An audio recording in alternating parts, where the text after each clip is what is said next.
when you don't speak up, you're always your identity becomes everybody else's. Yeah.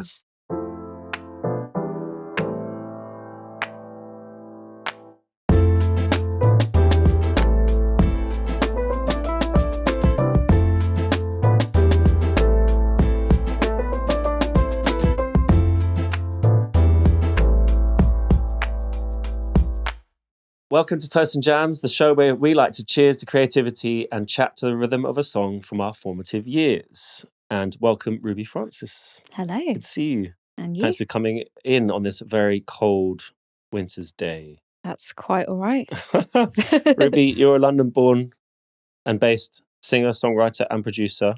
Yes. Artist, maybe is the best word for that. Yes. To encompass everything. But just to get an idea of what people can expect. You're known for your kind of warm, harmony-rich neo-soul kind of sound, right? Thank you. Music that kind of blends like buttery vocals and jazz-tinged chords. Okay, I like that's that. That's the vibe, right? Sure. You craft lush sonic worlds that feel nostalgic yet futuristic. Would you agree with that? Yeah, I would. I would. How's it all going? It's going. It's going well. Yeah. What's happened for you this year so far? So, I released my last album, Pages of Philosophy, which is a 7-track album or long EP. I don't know the correct term. The lines are blurred these days with digital. Yeah, I don't know. It just is what it is, to be honest. A body of work. What do you want it to be? I think it is an album. Yeah. I don't know why, because it's all down to interpretation, isn't it? But it feels like a very packaged thing to me. I don't know. A project. It's a project. Yeah. A whole thing. Exactly. But I produced that in my bedroom and wrote to it and sang to it. And I put that out end of July. So I've just since then just been promoting it myself, doing a few shows here and there, not too many because I want to do a proper headline next year, I think. Okay.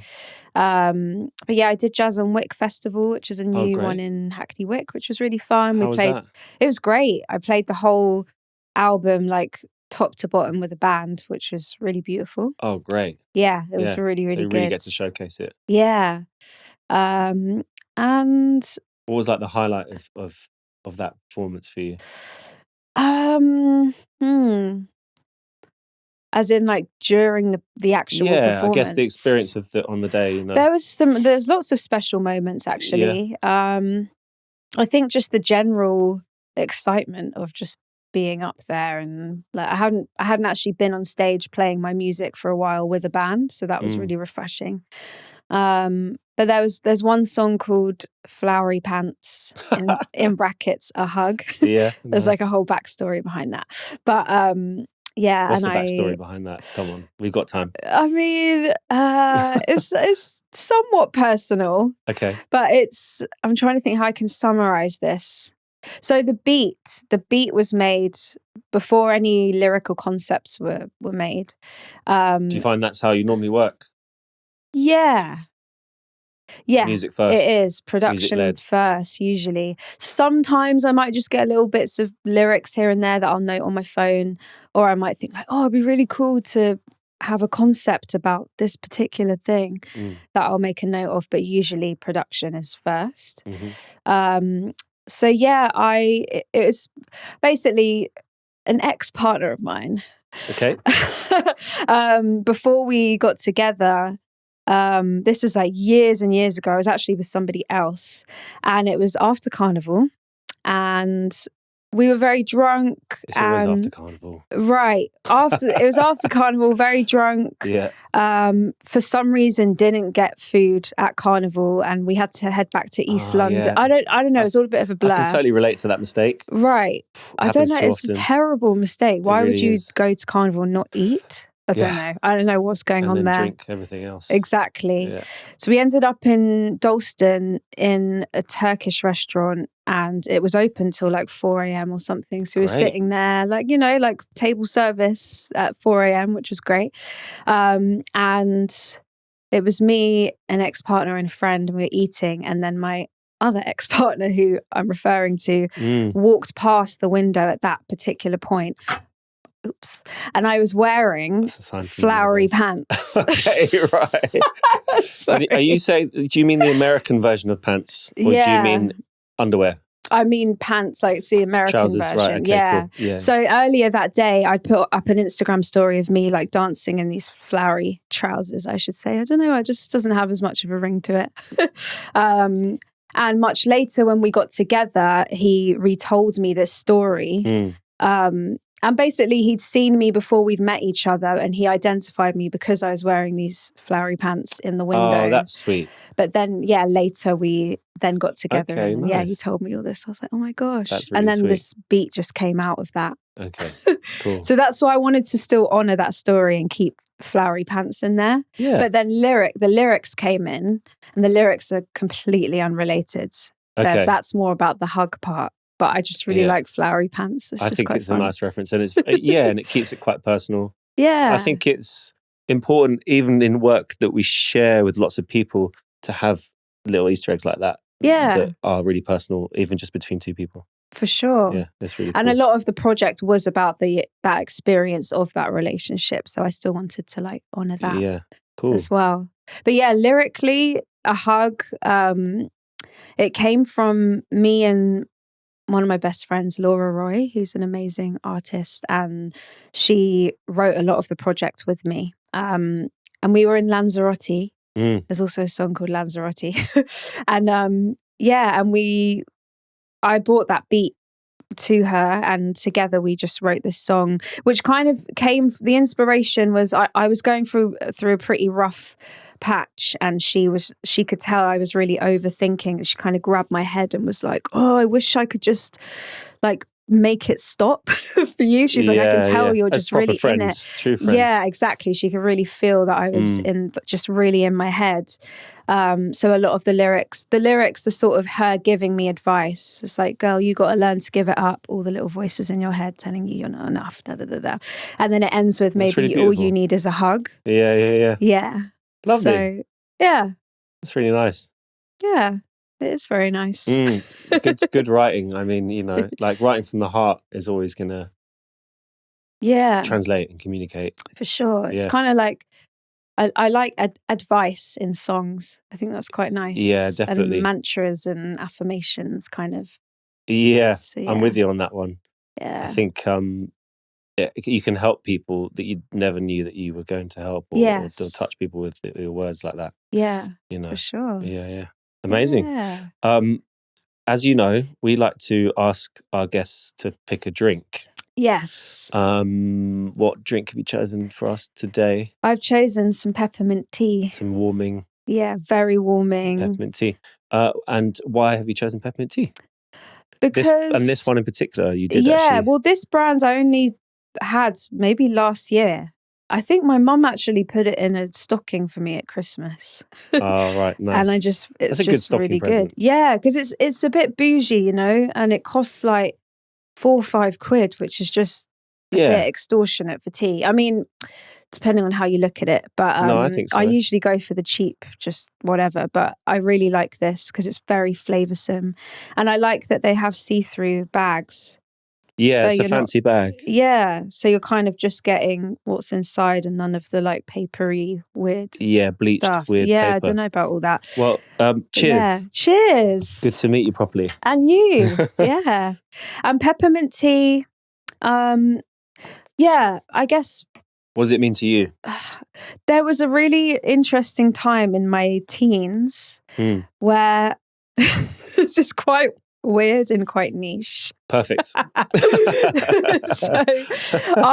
my dad had discovered, you know, have you heard of The Secret? You know, this like the book. Yeah, yes. This book, and the documentary it was like the I film didn't. version No, of I the didn't book. see that. But It's I've seen the the book. most insufferable, cheesy thing you've ever seen in your life. Yeah.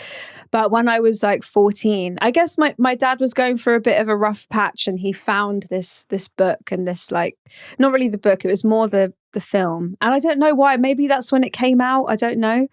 But that was like a very prominent thing, and he was sort of imparting this wisdom with me about like the law of attraction and Manifestation. And, which at that time I was so receptive and like, wow, this is so magical. And I just remember being in that mindset, and things actually like were aligning for me at the time. And I'm a bit of a spiritual person, but I don't really like to call it spiritual. I feel like that's such a brand. But I just, it's in terms become of being, that way. Yeah. Like I'm quite intuitive and all that kind of stuff. But and for some reason, I just remember sitting in science. Was it in science? I don't. I've got all these like bits of memory, but I can't really place exactly what it is. But I just remember sitting in a science class and like being just like, I don't even know, just feeling really at peace and happy. And I think maybe that same day I went home and I had peppermint tea and hard dough bread. Mm. I don't know, they're Good just very combo. like, they're Did you very toast it? sensory. Yes. What did you put Toasted on hard dough bread. I don't, maybe just a bit of butter, Jam? to be honest. Yeah, maybe some jam. It's very sweet. But I just remember the law of attraction, The Secret, peppermint tea, hard dough bread, and maybe some like Jill Scott as these like nice. sensory moments. Yeah. I don't know. A core memory. Yeah, but it's not like a story of like, oh, this happened and then the tea. No, sure, it's more but it's just a moment. Yeah, just an era of life where Yeah, these nice. things felt very prominent.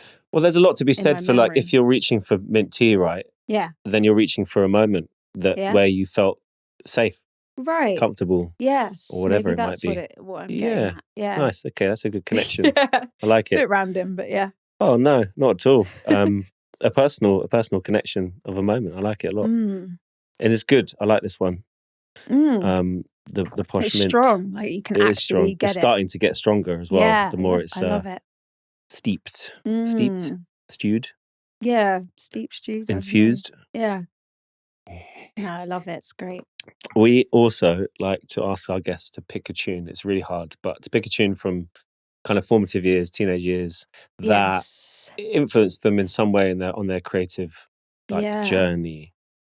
What was that song for you, and why? This was really hard, and I feel tough. like in the end I was like, oh, okay, I'm just going to go with this one. Visions by Stevie Wonder from the Inner Visions album, which is one of my favorite albums of all time, and my favorite Stevie album. It's stunning. It's just album. Beautiful. And there's so many others I could say. I wouldn't say that song necessarily was a big inspiration on the music I make. It probably is, but that wouldn't be my go-to. But I think it's just such a magical song that really, really touched me. And lyrically it's so beautiful as well, because he's just talking about like what it's like to be blind, essentially, and how he still like navigates the world and feels things. And I can't believe that he was 23 when he wrote and made that album. Was he? I just didn't know that. It's just like the emotional maturity throughout the writing of the whole album. Yeah, it's so far beyond 23. Like when I was 23, I was really doing nothing as similar as that. Fuck all, like definitely without that kind of emotional maturity and ability to kind of think like that. Yeah, it's really impressive. And Visions on the album is the only one that doesn't use synths. Right, it's the only acoustic True, track. Yeah, and also the only one that he doesn't play an instrument on. Interestingly, he does obviously sing it and wrote well, you it. know way more about this than me. Well, I have to do a bit of research. This is why I was pressing you on WhatsApp. What's your song choice? But no, it's a great choice. And so when is there a time that you can pinpoint when you first kind of heard that album or that song? I can't exactly pinpoint when. It was in, I feel like it could have been before my teens, actually, because both my parents are big music lovers and have been listening to Stevie obviously before I was even born. So it could have been when I was. Yes, thank you, Mum and Dad. Appreciate that. It's a good education. It really is. Yeah. Yes. And so what was what was the environment that you heard the music in? Was it like back of the car, in the house? I feel like it could have been either, maybe in the house, because we did have a record player set up. And yeah, maybe it was playing in the house. I seem to remember my mum telling me about it, maybe as it was playing. I don't know. I feel like I'm just making up memories to like answer the question, because I honestly don't know. Okay, but it was definitely, I just remember feeling like almost brought to tears by that song when I heard it, and just having like intense chills over my body. Yeah, because he just really touches a place, I think, for a lot of people with that song. Definitely. Yeah, it's stunning. Everything about it, like the phrasing of it, his delivery, obviously the lyrics, the instrumentation, the little spaces, and he's like, and all things have an ending. Space. Yeah. Like all of those parts are like, whoa. Yeah. It's definitely beyond his years at that point. Like, crazy. That's why it's called Stevie Wonder, right? Yeah. It was Little Stevie Wonder, wasn't it? And then it became just Stevie Wonder. Yeah.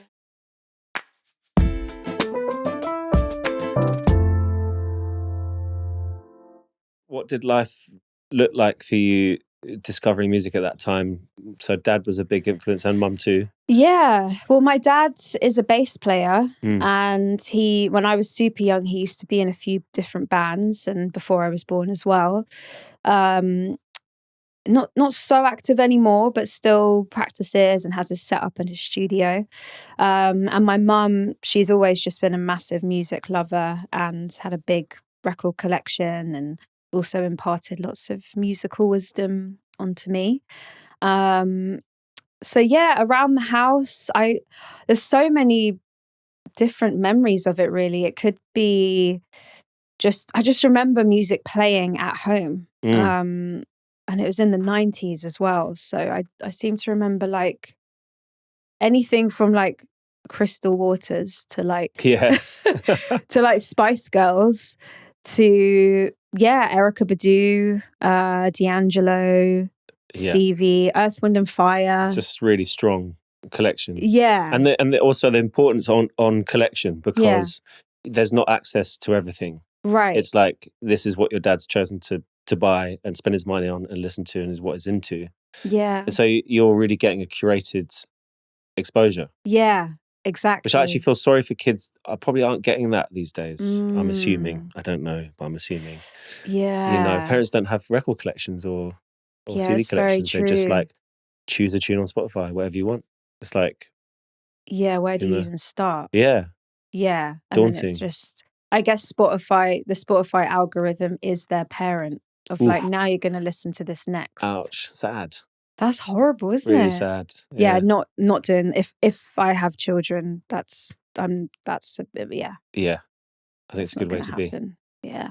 So a strong record collection. Strong record collection. Lots of beautiful music being played in the house. That's kind of like my earliest memories of it. And I also remember learning to play the EastEnders theme tune on the piano. Yeah. On my dad's MIDI keyboard. Is that when you kind of realised you had an ear and that you could hear something and play it? Yeah, from really young. Yeah. 2, 3, 4.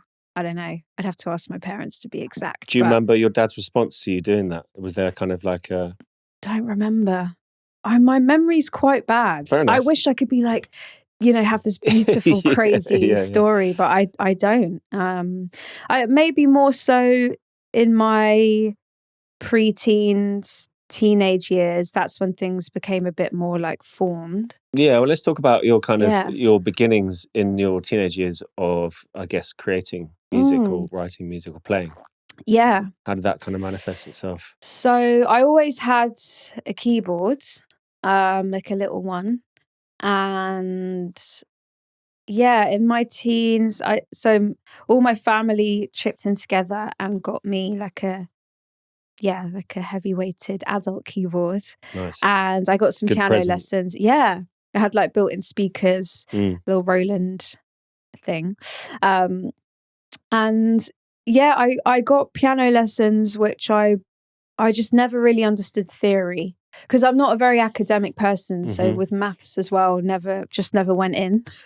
And same with theory. I just look at my teacher was It's the same as maths, yeah. Yeah, it's the same as maths, exactly. Yeah. And we'd be sitting there and he'd like ask me what the notes are, and I'd be like, I don't know, and then he'd end up just like playing them, and then I would remember because he's just played them. I did exactly the same thing with my drum teacher. Yeah, okay. He always tried to get me to know to read notation, and I'd be like, struggle, and I'd say, can you just play it?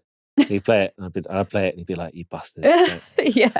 So I just found it like hindered me really. Yeah. So I always knew I could play by ear. And in my teens, we had to learn. I mean, I'm fast forwarding now to like GCSEs. We had to learn how to use GarageBand. Yeah. In our music lessons, and I absolutely loved it and just got hooked and was just like dragging in the pre-made samples and just like stacking them and then writing over them and just feeling like, wow, I'm so cool. The freedom, yeah. But that's the thing about digital music creation is the freedom it gives you instantly. Yeah. I'm interested about your school experience because we went to the same school. Oh, is this a surprise? Yeah. Okay. So you're a fellow, I don't know what you'd say, like Fortismerian. Big up Fortismere. Yeah, big up Fortismere. It's a good school. I had a good time. Yeah. But I'm really interested in your experience because we are not different generations, but far enough apart for it could be wildly different. Right. So what was school like for you at Fortismere? Fortismere is a school, to people listening, in Muswell Hill, North London. Huge, 2 wings. There were 10 forms, 10 classes. We were like 30, 40 kids per class. Yeah, it's obviously big. From year 7 to year 11, 12. Lots of land. I'm assuming there's probably new buildings there too that weren't there when I was there. Yeah. So what was school like? Wow, is this a general question? Yeah, I guess so, yeah. I'm kind of getting a bit selfish now. But... I mean, no, school I had a really great time. I did get bullied, but that was, a section of school that wasn't so good. Right. Sorry to hear that. Yeah, it wasn't very nice. No. Just very, not like physical, but just like mental abuse, basically. You could even argue that's worse. Yeah, it was worse for sure. But that aside, I had a really beautiful time, and I was friends and still am friends with this group of girls, and we were just so close. We kind of like raised each other. I feel like all the things we couldn't speak to our parents about, we would like parent each other and those things. Yeah. And we had a really beautiful and close bond. But yeah, I was a bit, other than that core group, I feel like I was kind of friends with everyone a little bit. And and I don't know, I don't really know where to, like, what else to say about school, because it's like friends were beautiful. I was just very hyperactive. I was extremely hyperactive and always singing or dancing or pulling faces or making up characters. And I'm pretty sure I had a boyfriend in year 7 who dumped me because he said I was too immature. Oh, wow. A year 7 boy said that. Yeah. Wow. Yeah, sorry, it's quite Must funny. be true. Yeah. It's because me and my friend, we would make up characters and like be in the character all day at school. Mm-hmm. And yeah. That sounds quite And I jokes. think I was in one of the characters, and he said he just found it really immature. So he just didn't get it. Lost. He just didn't get it. Yeah, no, exactly. He should say, "Got no sense of humor." Not my bro. guy. No. Yeah, exactly. Yeah. So you started using GarageBand. Yeah. In school. Yes, and then that later led to Logic. Yeah, nice. And you're still a Logic user now? Yeah, still in Logic now. Fellow Logic user. Yeah. Pick up the Logic users. Yeah, It is the best. I think. It's great. Yeah, I'm very comfortable there. I mean, people are like Ableton, but I'm like, yeah, maybe it's like one an instrument, day. you know. If you can play it well, exactly. It's really hard to like be a beginner again on something else when you don't need to be. Yeah, what would be the point of that right now? Point? Yeah, it's good to learn. Not to say it's not good to learn new things, but if you're fluent with it, and it, you know, if it allows your creativity to flow, basically, then stick with it. Yeah, exactly. If I'm going to learn something new, I'd learn to speak Italian. There you go. Yeah, exactly. Wouldn't learn Ableton. No offense to Ableton people. Yeah. So when you sit down to write, yes, we kind of touched on this earlier. what usually would appear first, like melody, chords, or are you kind of like a beat person? Or does that change? Chords. Oh yeah, you're a chord person. Yeah. From what I know. Yeah, because I also, piano was the first thing that I learned. Yeah, right. Okay. So, I'm a sucker for chords. I love it. If something has nice chords, I don't really care what genre it's in. It's going to make me feel things. Yeah. Could be Mozart's Requiem, or it could be like, could be D'Angelo, or it could be Joni Mitchell. Chords are the gateway. Yeah, they really are. The gateway drug. So probably chords, could sometimes be drums. Like I'll have some idea of rhythm as well with that. Mm-hmm. Yeah, I think probably those two things, but chords slightly more. Chords and melodies just flow very easily. And drums do too. I don't know. It's different. It just depends on the day, right? It does depend on the day. There was one day I woke up and I had an entire song in my head from like melody to drums, bass, everything, and I had to just like run and get it all down. That's great. Yeah, and that's it's working amazing. tight and that's it's the wake creative up and brain go in full flow state. Yeah, like exactly. Yeah. So do you find often you get creative ideas coming out of sleep? Yes, in the morning I do. I've got lots of voice notes where you just hear like my croaky morning breathy voice, just like yeah. That's your subconscious working away whilst you're asleep and just like delivering you something in the morning. It's pretty cool. For sure. It's quite common, I think, as well with creative people, because you kind of you set yourself subliminal tasks during the day that your brain tries to answer at night just naturally, because you're always looking to write a tune, right? Or solve a song problem, whatever it might be. But so your body's like, here you go, for sure, in the morning. It's cool. Yeah, it's interesting because I feel somewhat out. I'm always in touch with that, but at the moment I feel a little bit detached because I'm just in a very like restful place. I haven't been like creating as much recently. I think after this album I've just been taking a natural pause.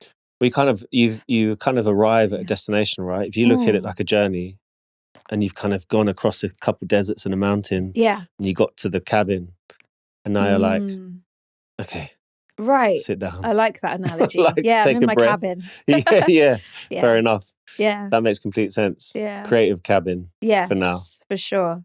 But then you know, do you find like, how do you go about seeking inspiration again? Like, are you someone are you a night owl? Do you like to head out, soak stuff up? Absolutely not. Or you are just listen to stuff at home, and are there any other mediums that you like, movies or anything that inspires you in your downtime, in your creative cabin? Yeah, I think I don't really like going out.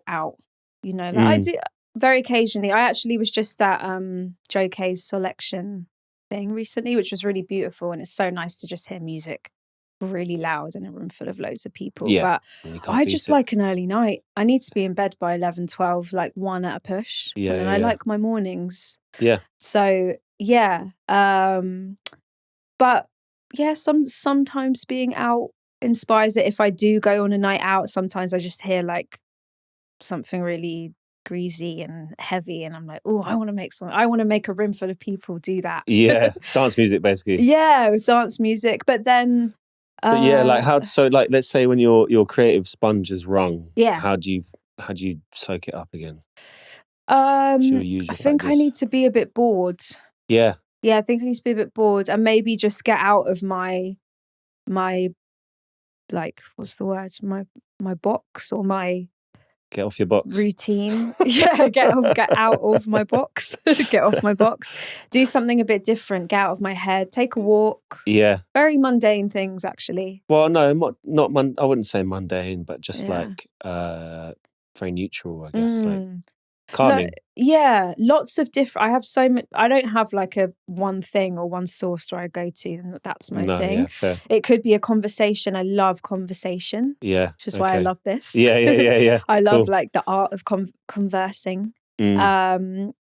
Movement, dance. Sometimes going back to where it all started as well, and listening to like the music I grew up on, going back to those Stevie albums or Erica albums, and just like being in that nostalgia of what that feels like and remembering what it was like to listen for the first time.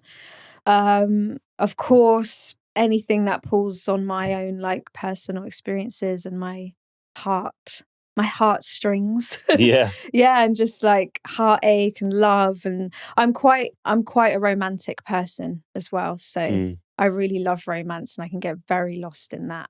But and I think that would you say, sparks because you lots write of a lot about your inspiration. own life experience, Yeah, so maybe just living life is what you for need to sure. do to Yeah, get that kind of inspiration back. yeah, definitely. Yeah. Yeah, and sometimes it's good to write when you're not inspired as well. Sometimes that can create a new form of like. Yeah. Sometimes that makes you inspired because you're using another part of your mind to find something to grasp onto. Sometimes it doesn't work, and when it doesn't, it's a horrible feeling. It's quite a big risk to do that. Yeah. But if you can, I would say it's worth the risk. I just haven't done that in a while. It's kind of always it's always worth doing, right? Yeah. Just full stop, like in a creative whatever endeavor it might be. Yeah. Just the doing is the best start you can have. Definitely. And obviously collaboration is so big. Yes. I always forget that's an option because I'm quite know, like a little hermit when I create. I'm with you on that one. Like I do everything on my own, and exactly. It's like collaboration. The other person can be the spark that lights the fire. Do you know what I mean? Definitely. And, it's easy to forget about that dynamic when working with people. Definitely. Well, kind of talking about collaborations. Yeah. Is that something you've done much? Collaborate a lot with writers, producers? Yeah. Other artists? On the album I released, I mentioned my friend Laura. We've collaborated on a lot of things together with her music as well and my music, more so with writing. What do you think is the most successful like part of your collaboration collaborative work together? Like where does it work? Why you keep going back to it with her?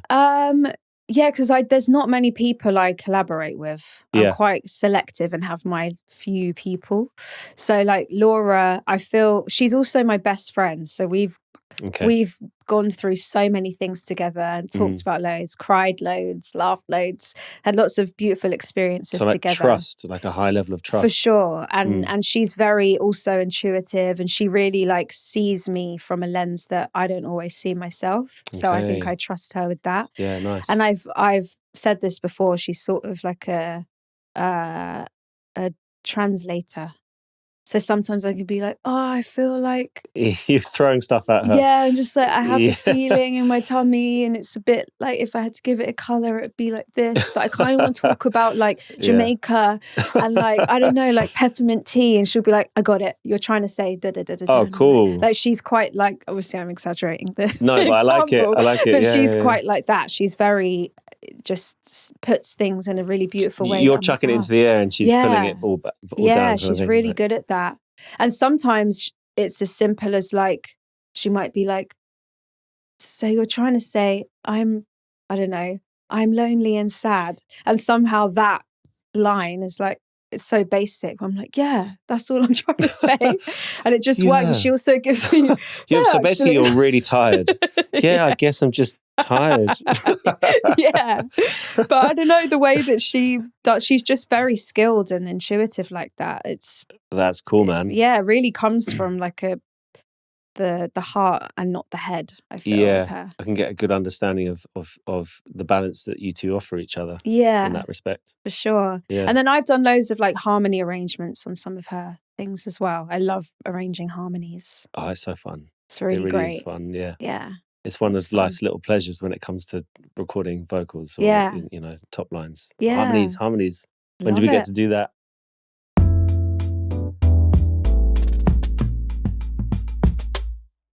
So when do you feel like that you first found some recognition with your sound? Like skipping past the kind of teenage years and into your 20s. Yeah, maybe my early 20s. There was something going on there. I mean, I'm still always trying to find my sound. But yeah, my early 20s, I'd written quite a few things, and because I released some EPs I don't know how old I was, but yeah, it was in my early 20s. And you can I was working with Blue Lab Beats a lot at that time as well. Yeah, big up Blue Lab Beats. Big up Blue Lab Beats. So I was going to Namali and NKOK's house. Yeah. And David would come and join, and we'd just like week to week just be writing loads of stuff. So I feel they definitely influenced my sound at that time as well. A good influence. Definitely. Good influence, but yeah, I don't know. It's hard to say like my sound is, or at that time my sound was, it's just been this evolving thing. But was there a feeling of finally some recognition from a certain like maybe demographic or like external? Yeah. Okay. Yeah, maybe it was around that time, because then Kwame started managing me. So Namali's dad or Blue Lab's manager. Okay. Because I'd be going to their house, and he was living with Kwame because he was still like a kid essentially at that time. Yeah. So Kwame would come stick his head round and be like, "What are you guys working on?" And then he started managing me through that for about 3 years or so. Yeah. And through that, I got a lot of opportunities, and there was a lot of more professional growth there. Yeah, cool. As well. But I was still so young and had no idea what was going on, really. I was just still floating around and finding what I wanted to actually do and how I wanted to do it. So, which is ultimately why that came to an end. But yeah, I'd say maybe that's some kind of recognition, but from a person.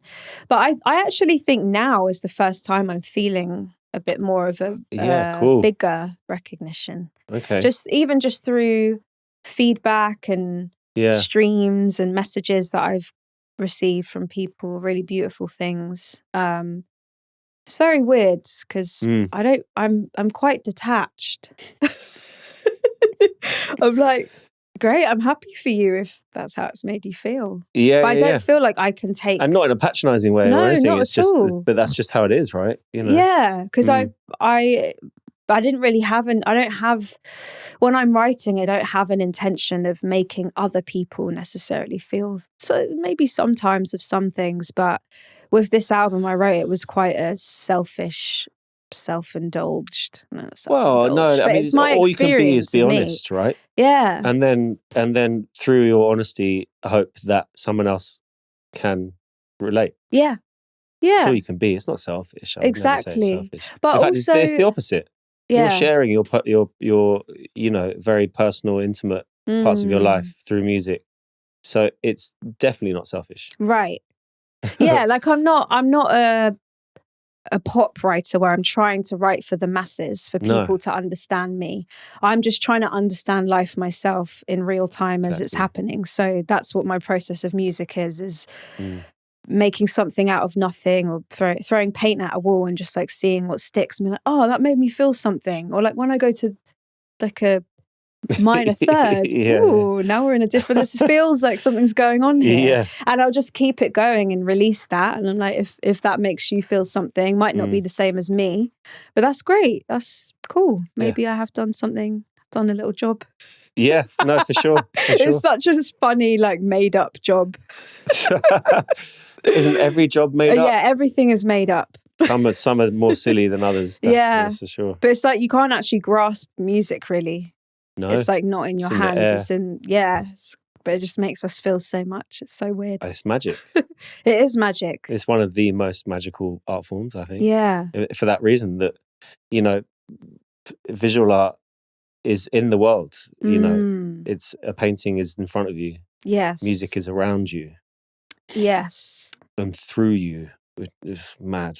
It's so never. It's quantum physics. It's like everything. Like it always fascinates me.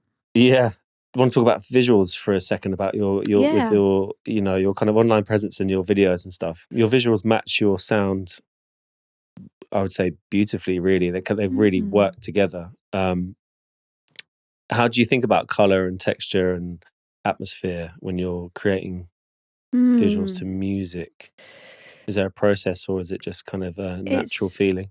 I feel like it's all hidden in the music. So like when I hear it, I'm like, oh, I feel it's so red, or or it feels like a vast landscape, or it feels like moody or rainy, or I don't know. I get music's very visual for me. So I think maybe it comes from that.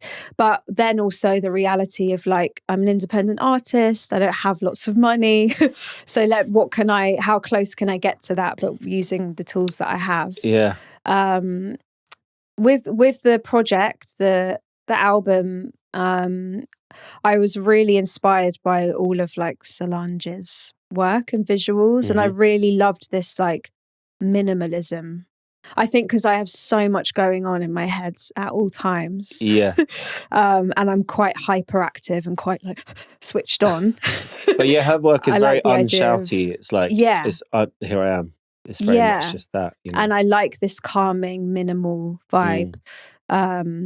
So, yeah. And with those last visuals, they were all filmed in Iceland. So my dad lives in Iceland, and I go and visit him a lot. So it's like a second home. When did he move there? He moved there about 4 years ago with his Icelandic wife. Iceland's a great place, man. Yeah, it's beautiful. Yeah. Oh, cool. About 4 times, I think. Oh, wow. Yeah. Maybe we've got some Icelandic mutual friends. Probably. It's not a many small place. Of them. Yeah. It's a small, great place. Yeah. Big up Iceland. It's mad. It is another world. It is. It's another world. Yeah. But the people are just great.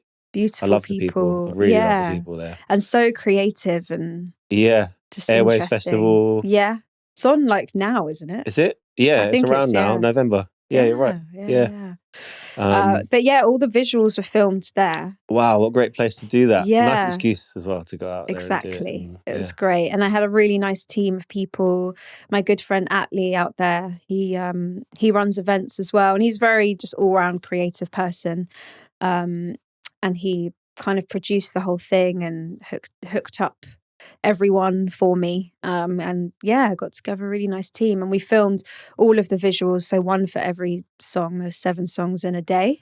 Wow. Yeah, but they're all quite short because I didn't do the full length of all the songs. I did like a minute. It aimed for social media? More so, yeah. Because I just thought, even though I love music videos, it is a bit of unfortunately a dying art form. And when you have limited time and resources and money, I thought, okay, well, what's the best way to go about it? I'm just going to do shorter social things. That sounds like a good idea. Yeah. If I had more money, more time, more resources, I probably would have done like a whole movie around it or something. Yeah. That'd be cool to do in Iceland. Yeah, it would be. What's your relationship like with online presence and the kind of performative side of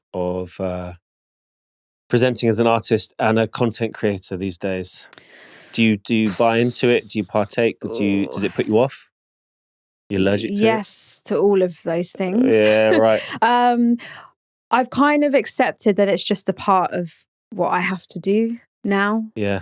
I'd love to get to a stage where I can not do it and my music can still sell and people will still be interested and not need to know like what I look like or what I'm wearing or what I'm up to. Flowery pants. Flowery pants. Flowery pants, exactly.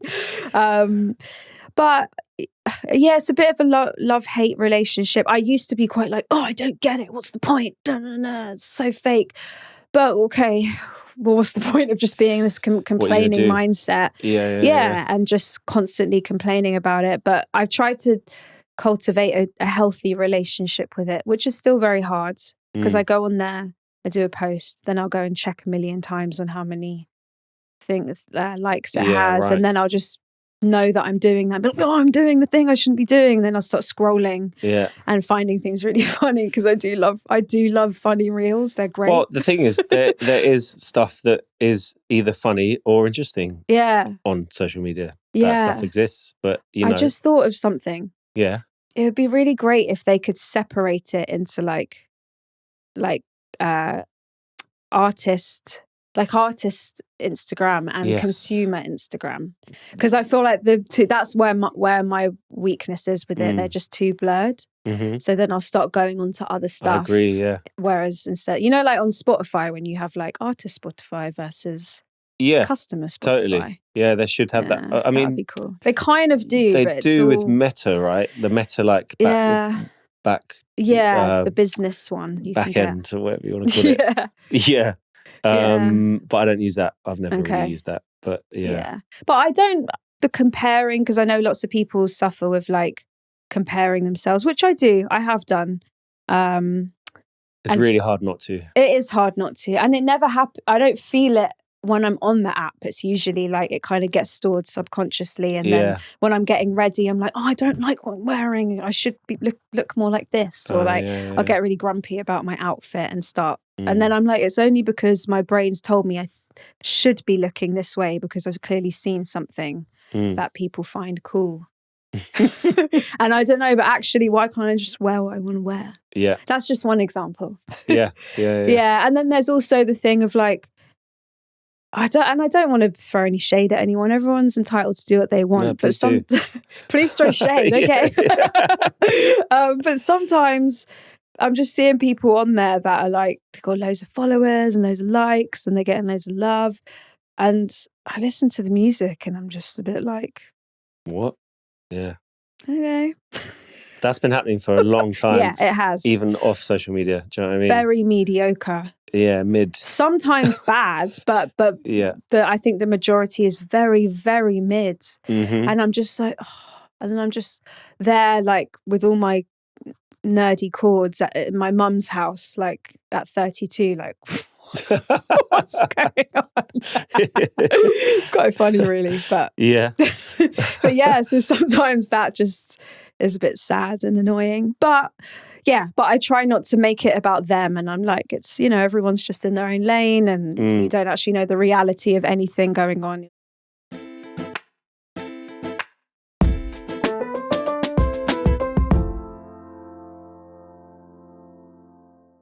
How do you like maintain or like protect your sound and creativity in a world that is pretty noisy generally? That's always throwing stuff at you, right? Yeah. Well, I think it's the question you just asked is also more of like a bigger, it's not just about creativity. I feel like it's just even protecting your sense of peace and sense of self. Like I've been in therapy for 1.5 years, and a lot of the work, thank you, and a lot of the work that we're doing is about listening to my own voice and how much I've just got so much influence from other people's voices, whether that be friends, family, but also society and online and stuff. So how are you finding it? Enjoying it? I love it. Yeah, I really enjoy it. It's been a really beautiful journey, and I love just this like consistency of it as well. It's like become a weekly? A routine. Yeah, weekly. Yeah, great. Yeah. So it's been really great. Everyone, if only it was free and available to everyone, Yeah. Because it's like people who I talk to about, and they go, it's not really for me. It's like saying exercise isn't for me. It's like exercise is for everyone. Yeah. And so is therapy. Yeah. Like exactly. It doesn't matter. Like you don't have to be this like suicidal wreck to go. And you can also be don't have in the to, happiest point of your life and exactly. go. And you also don't have to have had one single big trauma or loads of little ones 100%. Or anything like that. You're just always going to benefit from talking to someone. Definitely. And learning about yourself. Definitely. Yeah. Self-development. In the same way, you go to the gym to exercise, or you go to your different things to sort different things. It's like this is a way of looking after your internal world. Yeah. Which is because you go to the gym, you learn about, or you play a sport, for example, you learn about your limitations and what your body can and can't do, and then you get better at things you couldn't do, right? And you kind of, that's exactly what it's like with therapy, but with your psyche. Yeah, definitely. You learn about your influences and what you can and can't do, and then you try new things. Yeah. And you expand. Because there's no other place in the world where you actually get to really do that. No. Maybe if you were going to do some like meditation retreat thing, but that's slightly different. Because I think with therapy, the type that I do, it's very much like identifying patterns that have been repeated that are not helpful for me, essentially. Things you want to address, change. And by changing those, it's just giving me a sense of, there's actually a term called, I think it's called internalization, where you start actually like knowing what it's like to be you without any external influence. Yeah. So that's that's happening now, which is nice. Where I'm kind of like, I don't know, I'd always be pulled in directions by friends or other people's opinions. Doesn't have to necessarily be a bad thing. It could just be like, I actually wanted to eat this, but now we're eating what you wanted to eat. And it's all these tiny little things that when you don't speak up, you're always, your identity becomes everybody else's. Yeah, and this feeds into your music, like 100%. So like, I can relate with the influence thing. Like growing up, I used to make music for my mates. Okay. Like, do you like? I was always like kind of people pleasing with music. Like, do you like this? Do you like that? And it wouldn't necessarily be something that I was into at the time, really. Yeah. But I was always looking for that recognition and like trying to please friends through music, which is like not such a bad thing.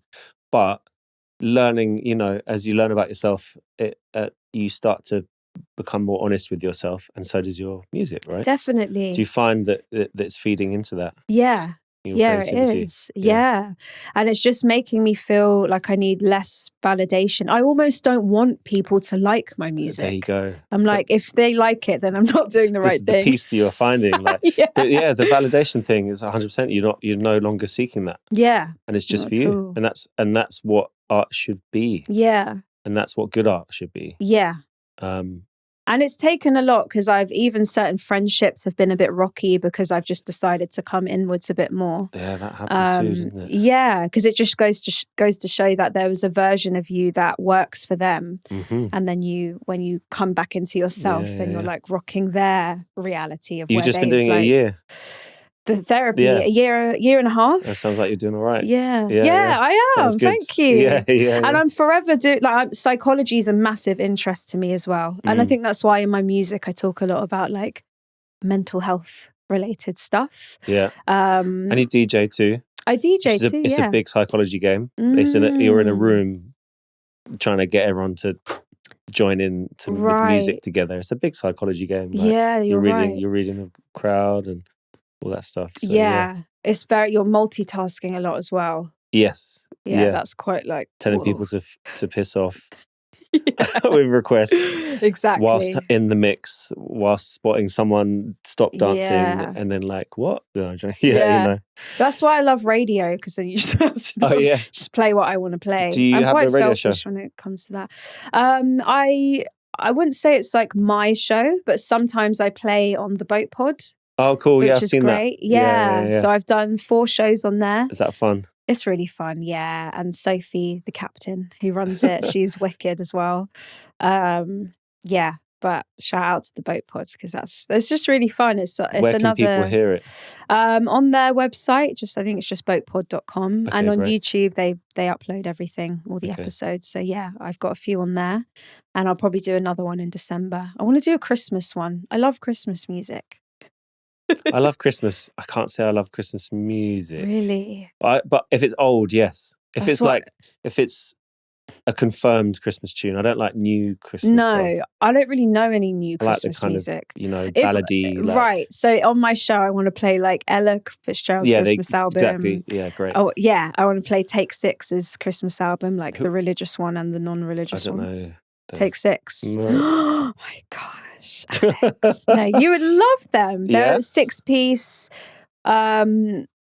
all-male a cappella group from the 90s. They've been sampled before. Sure, you probably do know them. I was alive then. Yeah. So kind of Boys to Men-ish, but without the production. Just like UK or American? American. Okay, right. Beautiful vocals. I'll check them out. But they've got a beautiful Christmas album. Okay. Yeah, some Donny Hathaway. I'm up for that. Yeah, you should. Yeah. Why don't you organise that? Bit of Destiny's Child as well. They've got a couple bangers on that Christmas album. Yeah. Yeah, I will. I'm going to organise that. And I recently just did one on the Voices radio. Just a one-off. I was covering my friend Joey Manzi. Okay. So yeah, that was last week. What do you like about radio? Favourite thing? It's actually more of a selfish thing, because you're not, like you said, when you're DJing live, you've got to read the crowd, read the room. But when I'm just on my own, I just see it as being on my own in my bedroom. It's exactly the same. And I'll just be dancing around and chatting shit, basically. And you get to share deeper cuts of like, right. Because there's no pressure of like, keep the room happy. Yeah. It's like, check this out. this B-side from, this release that you never heard before. And my whole thing is being genreless as well. Like in that last one, I started with loads of like 70s Brazilian stuff. Nice. And then I think I went into like Rochelle Jordan's project, which is amazing. And then there was like a gospel song in there. I didn't actually get to play it, but there's this like indie pop tune. I really love like Clairo. She's great. I've played her before. Yeah. Folky stuff. I just like throwing all these things in and finding this like thread that runs through stuff. What do you think is the thread for you musically? I don't think it can be put into words. Soul? Sure. Yeah. It feels reductive to what it actually is. Yeah, fair enough. It's something. It's in the same way that like it's like when Joni Mitchell was sampled in what's it called? Got Janet Till It's Jackson? Gone. Yeah. It's the same school of thought. Or like Jay Dilla sampling like like super old movie music or whatever. It's something. There's something going on there. Yeah. Things it's coming back around. Circle of life. Yeah. Ruby, let's talk about future directions. Yes. For a sec. What's a project or a sound or an idea that you're dreaming about exploring next? And let's say, because I know you touched on the fact that you're in your cabin. So let's say like a distant dream, a little call from the mountains. Musically, I would say like a beat tape of some sort. Oh, sick. Yeah. Fun. I've always wanted to do that. Yeah. So no singing? No vocals, singing. Just beats? Yeah, I kind of already have one there. Mm-hmm. But I'm like, I don't know whether I want to turn them into songs or just actually keep them as instrumentals. Or I could kind of do both. How do you present it? What that kind of vibe? Like proper old school mixtape, in the hip hop sense? Yeah, could do. Basically just a body of beats that comes out as opposed to an album focused of on the songs. production. Yeah. Even if they're just loops, just like throw them out there. Yeah. So because you never know what might come off the back of that. Yeah, exactly. Yeah. Like Maxwell, who I'm seeing later, the Australian producer. Yeah. That's how I just fell in love with his work, because he just had there was one in the first place that was amazing. Just this, beat tape essentially. I don't know, it's called a beat tape, but it's not actually on a tape, but no. Still cool to keep the name. How many would you put on that, you reckon? How many? How many beats, yeah. It could be, because you can could be 20, could be 30, 20. or it could be 10, I don't know. Yeah. But if they're little go loops, high, go high numbers. Yeah. It's quite cool to have little short snippets of just like loops. Yeah. So, would you have it mixed, or would you just have it kind of like, I don't know, maybe not. By a DJ or something? Because you could do that too. Maybe. Add a little bit of spice in there. Yeah, maybe. I haven't thought that far ahead. Yeah, fair enough. Maybe. But I've got so much music just on my laptop that I need to, which should be on my hard drive and not my laptop. But anyway, that I could give to people. It's just, I kind of just want to sort all my music, whether that's into a beat tape, another album, singles, and for other people. It's like presentation, really, isn't it? It's like, here we are. Yes. My portfolio. Exactly. And also one thing that I didn't mention, which I might, probably good to mention, that I went to Jazzy Jeff's house this year. That was my next question. Oh, was it? Yes. Okay, because I was going to say that from that, there's some really great music that's come of that, and really great connections and collaborations. I don't suppose you met Eric Lau out there, did you? Was he there?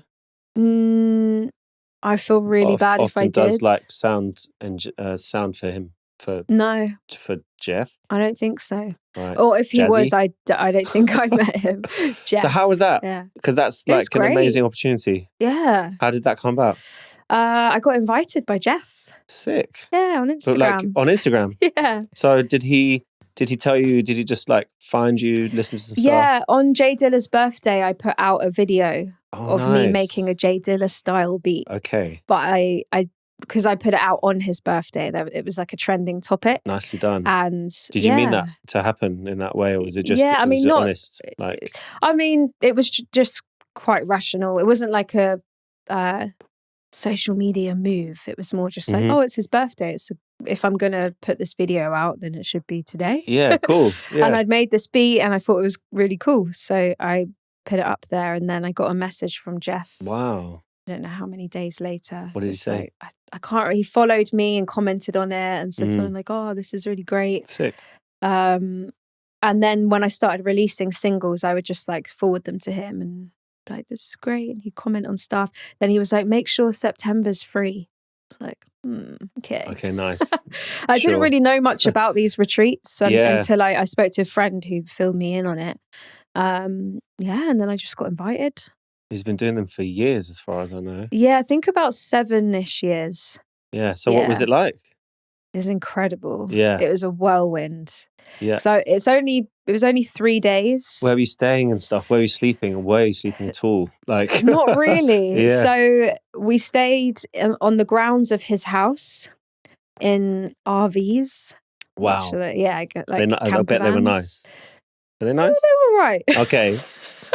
RVs sound like big luxurious things. Like, I mean, they were big things, but in my room, I was in a bed. I was sharing with 2 other girls in my section, and then Amber Navrin was in the other section from Mean Child, which I was like, oh my gosh. But yeah, so it was. When I first got to the room, I was a bit like, oh my gosh, how am I going to sleep here? Because they're little like skinny kind of bunk bed things. I was like, how am I going to do this? But by the second day, I was like, didn't care at all. I was having such a good time. Exactly. Yeah. Your focus shifts. Yeah. So I went out there with all the people that were from London. We got there a day ahead of everyone. So I went with a guy called Jim Sharp, DJ, Kylie Tatham. That was the first time we officially... Actually, no, I went to a show a few weeks ago. But yeah, Jim, Kylie, Gareth Donkin. And was that it? That was it. Cool. Yeah. And then when we got there, a friend Trian was there, who's an amazing synth guy. And yeah, we just had a wicked time. I don't even know where to... How's it formatted, shaped? Like it's like a festival. They lay out goals at all, or is it just like have fun?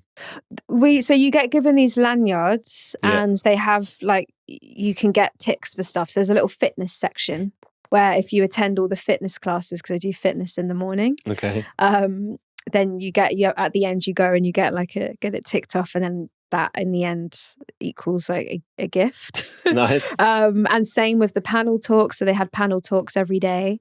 And then outside of the panel talks and the fitness stuff and maybe a few other little bits and bobs, there wasn't anything else scheduled. So we're kind of free to just like do whatever. So just jam and stuff. Yeah. So Jeff had the studio was just completely open. There was always an engineer sitting there recording every single jam, whatever hour of the morning or night. Yeah. And well, yeah, I have to go through all of that after, but yeah. And there was one room that was more of a recording room. I mean, obviously you can record in both rooms, but there was one with like the vocal booth kind of room and more like sofas and and you kind of sit around the desk. And the other one was just filled with all the instruments, like drum kit and like 20 different synths. Yeah, it was incredible. Was there much crab eating? What was the diet like? Oh, I've always heard that there's lots of crabbers eating at these things. I don't know. There might have been, but I'm not really not in the crab stuff. No. Okay. I'm not either, but they had different cuisines every night. So I think there was a Mexican night, a Caribbean night, Italian. The food was good, but it's American. So yeah, enough said. That's what I need to say. That's what you need to say. Let's just say I needed to like cleanse afterwards. Yeah, for sure. Lots of peppermint tea. Lots of peppermint tea. So what comes of that experience? Well, lots of inspiration, lots of amazing connections. I started a tune with like Moonchild's put some like horns on there. Jan Hunter, this amazing producer, he also worked on that.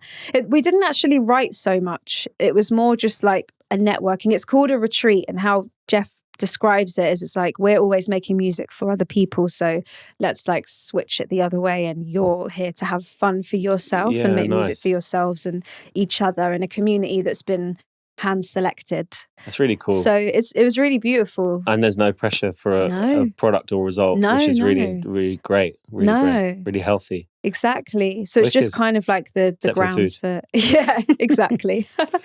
And lots of DJ stuff going on there as well. Like Pioneer were there. Roland were also there.